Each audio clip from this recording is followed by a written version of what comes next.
Serious గా తీసుకోవాల్సిన అవసరం లేదు. చెప్పండి. ఓకే సార్, అయితే చివరిగా లాస్ట్ అంశము, నిజంగా మనం గతంతో పోల్చితే భారత త్రివిధ దళాలు అద్భుతంగా సన్నద్ధమవుతున్నాయి. నిజంగా చెప్పాలంటే నిర్భరత పెరుగుతోంది. ఆల్మోస్ట్ ఇంతకు ముందు కేవలం మనం డిపెండెన్సీ ఉండేది, మిగతా విదేశీ దిగుమతుల మీద డిపెండెన్సీ ఉండేది, ముఖ్యంగా ఆయుధాలకు సంబంధించి, డిఫెన్స్ ఎక్విప్మెంట్కి సంబంధించి. ఇవాళ మనం చాలా వరకు అన్ని రంగాల్లో ఆల్మోస్ట్ 93% ఇండిజీనియస్ టెక్నాలజీనే మనం యూజ్ చేస్తున్నాం చాలా వాటిల్లో అని చెప్పేసి మనకు కొన్ని రిపోర్ట్స్ చెప్తున్న నేపథ్యం ఉంది. గతంతో పోల్చితే భారత త్రివిధ దళాలు నిజంగా సర్వసన్నద్ధం అవుతున్నాయా? వాళ్ళ సామర్థ్యాన్ని పెంచుకుంటున్నామా, లేకపోతే ఇంకా నిర్వీర్యం చేసే స్థితిలోకి వెళుతున్నామా? పొలిటికల్ లీడర్స్ మాట్లాడే మాటలు పక్కన పెట్టి ఒక ఆర్మీ అధికారిగా మీ అభిప్రాయం చెప్పండి సార్. ఈ అభిప్రాయం క్లియర్ కట్ అండి.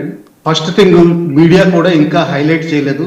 మీడియాలో వచ్చినా కానీ హైలైట్ చేయడం సాధ్యం కాలేదు, బహుశా వాళ్ళకి అర్థం కాలేదు.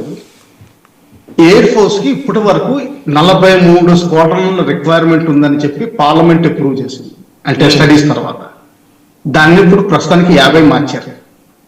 ఆ 50 మార్చడం వల్లే రఫేల్ విమానాలు ఎక్స్ట్రా కొనాల్సి వస్తుంది.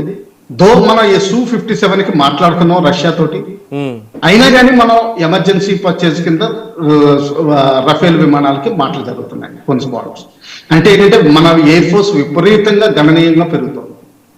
సెకండ్ థింగ్, మన మిసైల్స్ కేపబిలిటీలో మనకి ఇస్రో తీసుకొచ్చిన టెక్నాలజీ, డిఆర్డిఓ తీసుకొచ్చిన టెక్నాలజీ, గ్రౌండ్ మీద యూనిట్స్ వాడే టెక్నాలజీ, వీటిని అన్నిటినీ అనుసంధానం చేసి కరెక్ట్ గా ప్రిసిషన్ టార్గెటింగ్ చేయగలిగాం. ఆ కేపబిలిటీ చైనాకి లేదు ఈ రోజున కూడా. వాళ్ళ PL-15 మిసైల్ కంప్లీట్ గా లైవ్ మిసైల్ మనకు దొరికింది, టోటల్ ఫెయిల్యూర్ అయిపోయింది. అదే మన చీఫ్ ఇంట్లో, ఆర్మీ చీఫ్ ఇంట్లో జరిగిన గెట్ టుగెదర్ లో అది డిస్ప్లే కూడా చేయడం జరిగింది అందరికి, పబ్లిక్. అలాగే వాళ్ళ విమానాలు J-10 కానివ్వండి, J-17 కానివ్వండి, J-35 ఇప్పుడు వచ్చినవి విన్నాం, అవి ఎక్కడ సక్సెస్ఫుల్ కాలేదు. మన రఫేల్ 4.5 వాళ్ళు క్లెయిమ్ చేసేది 5th జనరేషన్, అయినా కానీ 4.5 5th జనరేషన్ కొట్టివేసి పడేసి. ఎందుకంటే టెక్నాలజీ కాదు, ఏదో ఒక ఎలక్ట్రానిక్ ఐటమ్ చేతికి వచ్చినంత మాత్రం కాదు, వాటిని వాడడం, వాటిని కరెక్ట్ గా వాడడం కూడా అందరికీ రావాలి. అది చైనాకి కానీ పాకిస్తాన్కి కానీ ఇప్పుడు వరకు రాలేదు.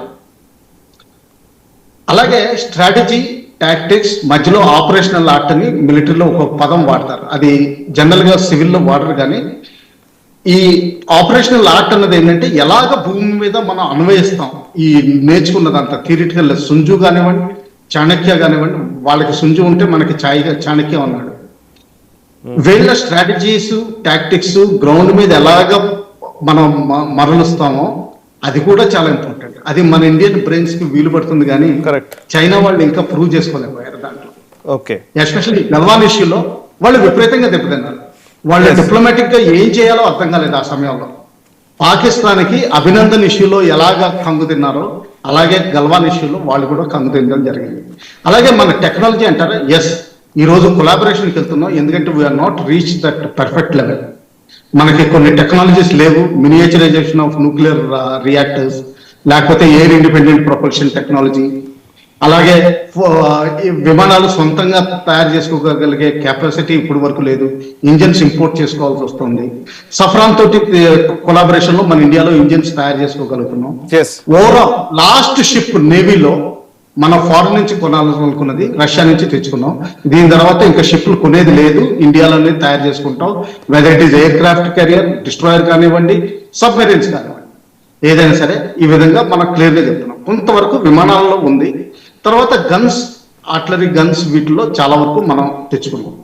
ఇంకొంత సాధించాల్సి ఉంది, కానీ ఫస్ట్ ప్రస్తుతం ఉన్న ప్రాజెక్ట్స్ లో మనం ఈజీగా అచీవ్ చేస్తాం నెక్స్ట్ 4-5 years లో. అది నా అభిప్రాయం. చెప్పండి.